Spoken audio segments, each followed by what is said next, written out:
తిరుపతి జిల్లా చంద్రగిరి బీసీ బాలికల వసతి గృహంలో విద్యార్థులు ఆందోళన బాటపట్టారు. నాణ్యత లేని ఆహారం పెడుతూ వసతి గృహంలో అపరిశుభ్రత, దుర్వాసన వెదజల్లుతున్న వార్డెన్ పట్టించుకోవడం లేదని ధర్నాకు దిగారు.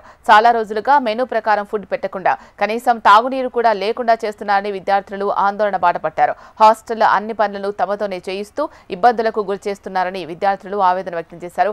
బయట ఎవరికైనా చెప్తే ఏమైనా చేస్తా అంటూ 2 నెలలుగా భయపెడుతున్నారని విద్యార్థులు కన్నీటి పర్యంతమయ్యారు.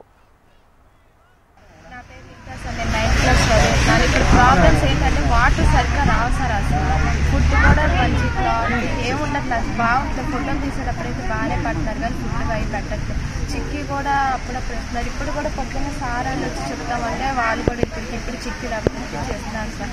బాగుంటలేదు. మళ్ళీ క్లీనింగ్ అవన్నీ మేమే చేసుకొని గిన్నెలు కడగాలి. అక్కడ బయట అక్కడ వాటర్ లీక్ అవుతాయి సార్. 4 days రాని టైంలో అక్కడే ప్లేట్లు కడుక్కొని అక్కడే అవన్నీ ఉన్నాయి సార్. ఈ 4 రోజులు వాటర్ అన్నప్పుడు ఈ హాస్టల్ నుండి మేము వాటర్ అక్కడికి తీసుకొని వెళ్ళాం సార్. ఆ బకెట్లో మోసుకొని తర్వాత అక్కడ అట్లా problem room cleaning, dining hall cleaning, బయట క్లీనింగ్స్ అవన్నీ మేమే చేసుకోవాలి. వెజిటేబుల్స్ రేపు పూరీ చేస్తున్నారు అన్నప్పుడు ఈరోజు ఈవినింగ్ ఒక్కొక్క రూమ్ వాళ్ళు తీసుకెళ్ళి మేమే అవన్నీ చేస్తాం. పొద్దున్నేకి అవన్నీ మెత్తగా అయిపోయి గట్టిగా అయిపోయి ఇట్లా ఇరుక్కొని తినాల్సిన ప్రాబ్లమ్స్ వస్తున్నాయి సార్. కొంతమందికి బాగుంటుంది. ఒక్కోసారి ట్యాబ్లెట్స్ ఉంటాయి, ఒక్కోసారి ట్యాబ్లెట్స్ ఉండట్లేదు సార్. ఇక్కడ అక్కడ వాష్రూమ్స్ దగ్గర వాటర్ లీక్ అవుతున్నాయి కదా సార్. మనం కాళ్ళు లోపల పెట్టేసరికి ఇక్కడ ఇవంతా ఇన్ఫెక్షన్స్ అట్లా వచ్చాయి. మళ్ళీ ఇక్కడ ఇవంతా ఇన్ఫెక్షన్లు అవన్నీ వచ్చేస్తున్నాయి సార్. వాటర్